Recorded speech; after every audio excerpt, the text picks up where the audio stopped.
Président de la Russie n'est pas le seul titre de Vladimir Poutine. Si le PDG d'Amazon, le PDG de Tesla et le fondateur de Microsoft représentent les 3 plus grandes fortunes mondiales, selon le classement Forbes, il serait en réalité nettement distancié par une personnalité inattendue. Il s'agit de Vladimir Poutine. Alors, à quel point est-il riche? Installez-vous confortablement puisque c'est ce que nous allons voir aujourd'hui.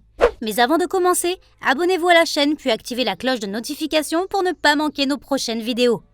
Bon visionnage!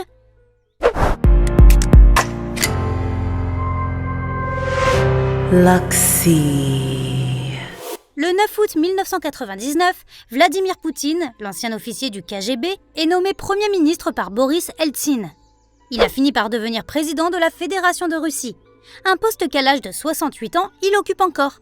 Il a été félicité pour avoir renforcé l'économie de la Russie, mais dans le même temps, les activités politiques du pays ont été assombries par la controverse en raison de l'absence d'élections libres et de liberté de la presse, ainsi que de l'emprisonnement fréquent des opposants politiques. Il y a aussi des polémiques sur la fortune réelle de Poutine. On peut dire que sa fortune est un secret bien gardé. En effet, Poutine serait plus riche que Jeff Bezos. Officiellement, le patrimoine et les revenus de Vladimir Poutine n'ont pourtant rien de flamboyant, puisqu'il déclare ne posséder qu'un modeste appartement à Moscou et quelques voitures, et ne toucher qu'un salaire annuel de 133 000 $. Pourtant, en 2012, l'ex-député Boris Nemtsov affirmait dans un rapport que le président menait un extraordinaire train de vie. Il aurait alors notamment possédé pas moins de 20 luxueuses maisons et palaces. La plus impressionnante de toutes est un manoir d'1 milliard $. Le manoir est situé au bord de la mer Noire, au sud de la Russie, dans la région de Krasnodar. Le palais est d'une superficie de 17 691 mètres carrés, avec une orangerie de 2500 mètres carrés, 2 héliports, une patinoire souterraine permettant de jouer au hockey sur glace, un étang, une piscine, un casino, un théâtre, une centrale électrique, plusieurs bâtiments pour loger le personnel, un port privé et une église. La superficie totale de la propriété est de 7000 hectares, avec 300 hectares de vignes comprenant une cave pour la vinification. Il y a aussi plusieurs autres maisons à travers la Russie et le monde qui sont censées appartenir à Poutine. Certaines d'entre elles ont des pistes de bowling, des piscines chauffées avec des carreaux d'or et de grandes salles de cinéma.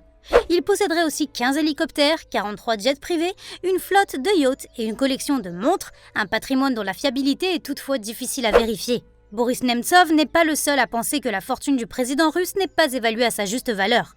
Il faut dire que selon Bill Browder, PDG de la société de gestion d'actifs Hermitage Capital Management, Vladimir Poutine aurait amassé à ce jour une fortune de 200 milliards $. D'après lui, l'homme d'État aurait largement profité de la très polémique arrestation du magnat du pétrole Mikhail Khodorkovsky en 2003. À l'époque, cet homme d'affaires était l'homme le plus fortuné du pays. Après son emprisonnement, le président aurait fait chanter les autres oligarques russes pour obtenir des parts dans les grandes entreprises nationales.